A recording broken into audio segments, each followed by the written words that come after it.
राजस्थान के झुंझुनू जिले में सड़क सुरक्षा को लेकर एक सराहनीय पहल की गई है।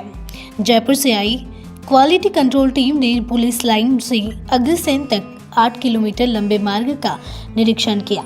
इस निरीक्षण में सड़क की गुणवत्ता, ब्रेकर, संकेतक, डिवाइडर और क्रॉसिंग की गहन जांच की गई। इसके साथ ही सुषमा अभियान के तहत अंबेडकर भवन में एक जागरूकता कार्यक्रम का आयोजन किया गया और हेलमेट भी वितरित किए गए। झुंझुनू में सड़क सुरक्षा को लेकर चलाए जा रहे अभियान के तहत पुलिस लाइन से लेकर अग्रसेन तक 8 किलोमीटर लंबे मार्ग का गहन निरीक्षण किया गया।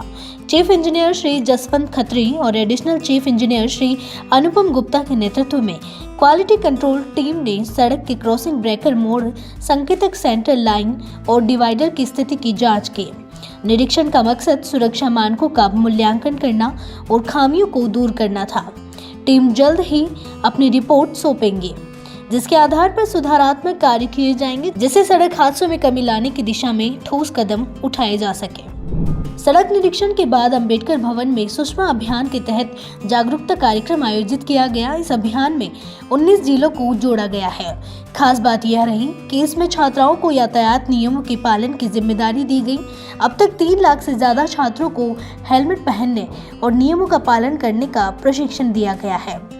बिना सरकारी सहायता के अभियंताओं और एनजीओ के सहयोग से हेलमेट वितरित किए गए।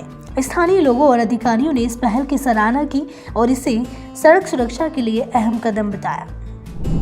11 अगस्त से और 12 सितंबर तक पूरे राजस्थान के चयनित 19 जिलों में ये कार्यक्रम चल रहा है। इस कार्यक्रम के 3 मुख्य विशेषताएं हैं।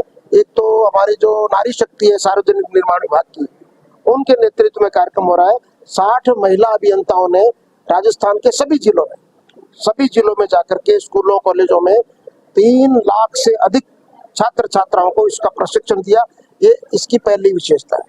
दूसरा, इस कार्यक्रम में हमने हेलमेट के प्रति जागरूकता अपनाने के लिए और हमारे जो समाज की बहन बेटियां, बच्चियां हैं, उनको प्रेरित किया, उनको हेलमेट दिया और आप अपने भाइयों को, पिता को, और जब घर से बाहर निकलते हैं उनको हेलमेट पहन करके दुपहिया वाहन चलाने के लिए संकेत करें।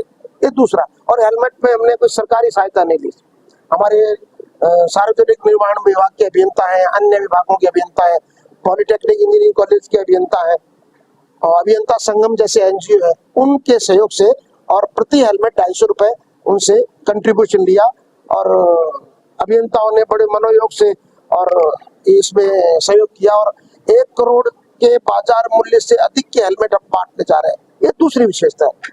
तीसरी एक जो नवाचार इसके अंदर है कि समाज को साथ देना, युवा शक्ति को साथ देना, जो ऊर्जावान है, थके नहीं है, निराश नहीं है, हताश नहीं है, ऐसी युवा शक्ति को हमने साथ लिया और एनसीसी, एनएसएस, रेंजर्स, रोवर्स, इनको हमने पर्टिकुलर 19 शहरों के प्रत्येक शहर के 7 किलोमीटर को एक सुरक्षित सड़क गलियारा, सेफ रोड कॉरिडोर के नाते विकसित करने का उनसे संकल्प कराया। ये बच्चे जाकर के कंसर्निंग जो निर्माण एजेंसी है, चाहे नगर निगम हो, पीडब्ल्यूडी हो, एनएच हो, आरएसआरडीसी हो, जेडीए हो, उनके अधिकारियों से उन्होंने संपर्क किया और उसके आधार पर वो 7 किलोमीटर का गलियारा विकसित किया। आज सुषमा सड़क अभियान चल रहा है, जिसके अंतर्गत हमें पहले प्रशिक्षण दिया गया और उसके बाद आज हमें निरीक्षण करने का अवसर प्राप्त हुआ। इस निरीक्षण के दौरान हमने सड़क पर किए गए सुधारों को देखा, जिसके अंदर जहां पहले गड्ढे थे उनको पैचवर्क और रिपेयरिंग किया गया और जल निकासी की व्यवस्था को भी सुधारा गया। आम जनता और पैदल यात्रियों को ध्यान में रखते हुए सड़क के किनारे और फुटपाथ पर सफाई कार्य भी बहुत अच्छी प्रकार से किया गया और हम सभी का ये प्रयास है कि हम सड़क को कैसे सुरक्षित और स्वच्छ बनाएं, क्योंकि हमारे भारतीय संस्कृति में भी कहा गया है कि आरोग्यम परम सुखस्य, यानी कि स्वास्थ्य ही सुख का मूल है। अतः जब हमारी सड़कें सुरक्षित और स्वस्थ होंगी तभी सभी लोग स्वस्थ और सुखी रह पाएंगे। तो झुंझुनू में सड़क सुरक्षा को लेकर ये पहल एक मिसाल बन रही है, जहां एक और विशेषज्ञों की टीम सड़क की गुणवत्ता और सुरक्षा मानकों की जांच कर रही है, वहीं दूसरी ओर जागरूकता अभियान के जरिए आमजन, खासकर युवाओं और छात्राओं को नियमों के पालन के लिए प्रेरित किया जा रहा है। हेलमेट वितरण और सड़क सुरक्षा शपथ जैसे प्रयास आने वाले समय में दुर्घटनाओं को कम करने में कारगर साबित हो सकते हैं। ऐसे में जरूरी है कि हम सभी यातायात नियमों का पूरी ईमानदारी से पालन करें ताकि हर सड़क सुरक्षित बन सके।